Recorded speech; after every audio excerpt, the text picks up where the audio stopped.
ഇനി നമുക്ക് ആറാമത്തെ ചോദ്യം നോക്കാം. ആറാമത്തെ ചോദ്യം ഇതാണ്: Fahien the Chinese pilgrim travel to India during the reign of ആരുടെ ഭരണകാലത്താണ് ചൈനീസ് സഞ്ചാരിയായ ഫാഹിയാൻ ഇവിടെ വന്നത്? നമ്മുടെ ഇവിടെയുള്ള ബുദ്ധിസ്റ്റ് സ്ക്രിപ്റ്റേഴ്സ് കളക്ട് ചെയ്യാൻ വേണ്ടിയാണ്. ആരുടെ കാലത്ത് വന്നു?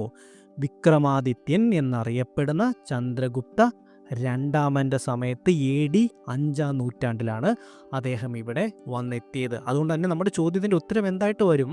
നമ്മുടെ ചോദ്യത്തിൻ്റെ ഉത്തരം ഓപ്ഷൻ B ആണ്. ചന്ദ്രഗുപ്ത രണ്ടാമൻ AKA വിക്രമാദിത്യ ആണ് നമ്മുടെ ഉത്തരം. ഇനി നമുക്ക് ഏഴാമത്തെ ചോദ്യത്തിലേക്ക് പോകാം. എന്താണ് ഏഴാമത്തെ ചോദ്യം? ഏഴാമത്തെ ചോദ്യം ഇതാണ്: who among the following rulers in ancient India had assume the title Mattavilasa, Gunabhara and Vichitrachitta? ആരാണ് അദ്ദേഹം?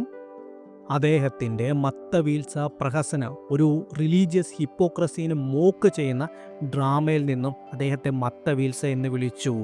അദ്ദേഹത്തിൻ്റെ ആർട്സിലും കൾച്ചറിലുമൊക്കെയുള്ള ക്യൂരിയസ് മൈൻഡ് കാരണം അദ്ദേഹത്തിനെ വിളിച്ചതാണ് വിചിത്രചിത്ര. ആരാണ് അദ്ദേഹം?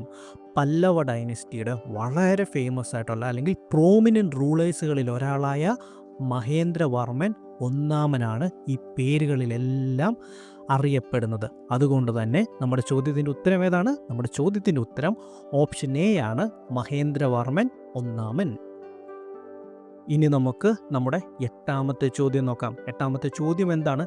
Who among the following led a successful military campaign against the kingdom of Srivijaya, the powerful maritime state which ruled the Malay Peninsula, Sumatra, Java and the neighboring islands? ആരാണ്? നമ്മുടെ eastern കോസ്റ്റിലെ ശക്തമായ ഭരണാധികാരി ഈ തന്നിരിക്കുന്നതിൽ 4 പേരിൽ ഒരാളാണ്. ബാക്കിയുള്ളവരൊന്നും ഈസ്റ്റേൺ കോസ്റ്റിലെ ശക്തമായ ഒരു naval power ആയിരുന്നില്ല. അത് പറയുമ്പോൾ തന്നെ അറിയാം, ചോള ഡൈനസ്റ്റിയാണ് നമ്മുടെ ഈസ്റ്റേൺ കോസ്റ്റിൽ ഈ തന്നിട്ടുള്ളതിൽ ഏറ്റവും ശക്തമായ ഭരണാധികാരികളായിരുന്നത്. ബാക്കിയുള്ളവരൊന്നും തന്നെ ഈസ്റ്റേൺ കോസ്റ്റിലെ ശക്തമായ ഭരണാധികാരികളായിരുന്നില്ല, അല്ലെങ്കിൽ ഈ പറയുന്നത് പോലെ ഈസ്റ്റേൺ കോസ്റ്റിലേക്ക് അവർ വന്നിട്ടില്ല. അപ്പോൾ അതുകൊണ്ട് തന്നെ നമ്മുടെ ചോദ്യത്തിൻ്റെ ഉത്തരം എന്താണ്? രാജേന്ദ്ര ചോളൻ ഒന്നാമൻ. രാജേന്ദ്ര ചോളൻ ഒന്നാമനാണ് നമ്മുടെ ചോദ്യത്തിൻ്റെ ഉത്തരം. സോ ഓപ്ഷൻ C ആണ് നമ്മുടെ ഉത്തരമായിട്ട് വരിക. ഇനി നമുക്ക് 9ാമത്തെ ചോദ്യം നോക്കാം. 9ാമത്തെ ചോദ്യം ഇതാണ്: the first Gandharva Mahavidyalaya, a music training school, was set up in 1901 by Vishnu Digambar Paluskar. എന്താണത്? ഇന്ത്യയിൽ ഹിന്ദുസ്ഥാനി ക്ലാസിക്കൽ മ്യൂസിക്കിൻ്റെ ഒരു പൈനിയറിംഗ് ആയിട്ടുള്ള ഇൻസ്റ്റിറ്റ്യൂഷനായിരുന്നു ദ ഫസ്റ്റ് ഗന്ധർവ മഹാവിദ്യാലയ. എവിടെയായിരുന്നു ആരംഭിച്ചത്? 1901 അൺഡിവൈഡഡ് ബ്രിട്ടീഷ് ഇന്ത്യയിൽ ലാഹോറിലായിരുന്നു എന്ത് സ്ഥാപിച്ചത്? ഫസ്റ്റ് ഗന്ധർവ മഹാവിദ്യാലയം. നമ്മുടെ ഹിന്ദുസ്ഥാനി ക്ലാസിക്കൽ മ്യൂസിക്കിൻ്റെ ഒരു പൈനിയറിംഗ് ആയിട്ടുള്ള ഇൻസ്റ്റിറ്റ്യൂഷനാണ് ഈ ഫസ്റ്റ് ഗന്ധർവ മഹാവിദ്യാലയം എന്ന് പറയുന്നത്. ആരായിരുന്നു തുടങ്ങിയത്? പണ്ഡിറ്റ് വിഷ്ണു ദിഗംബർ പലുസ്കർ. എവിടെയായിരുന്നു?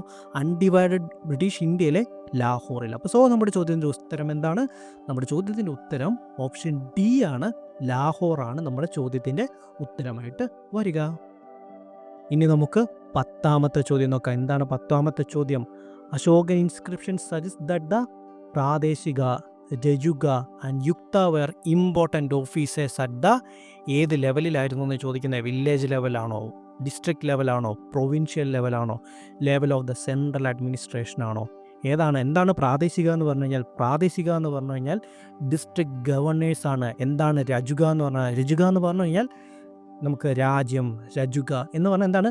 ലാൻഡാണ്. ലാൻഡ് മെഷർമെൻറ്റ്, റവന്യൂ കളക്ഷൻ, അതുകൂടാതെ ജുഡീഷ്യൽ ഫങ്ഷൻസും വന്നിരുന്നതാണ് രജുകയ്ക്കകത്ത്. ഇനി 3ാമത്തെയാണ് യുക്ത. എന്താണ് യുക്ത എന്ന് പറഞ്ഞാൽ? യുക്ത മീൻസ് നമ്മുടെ ക്ലർക്ക്, അല്ലെങ്കിൽ എന്താ പറയുക, സബോർഡിനേറ്റ് ഓഫീസ്.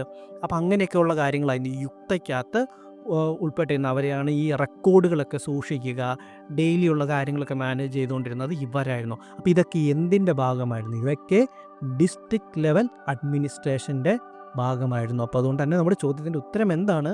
നമ്മുടെ ചോദ്യത്തിൻ്റെ ഉത്തരം ഓപ്ഷൻ B ആണ്, ഡിസ്ട്രിക്ട് ലെവൽ അഡ്മിനിസ്ട്രേഷനാണ് നമ്മുടെ ചോദ്യത്തിൻ്റെ ഉത്തരമായിട്ട് വരിക.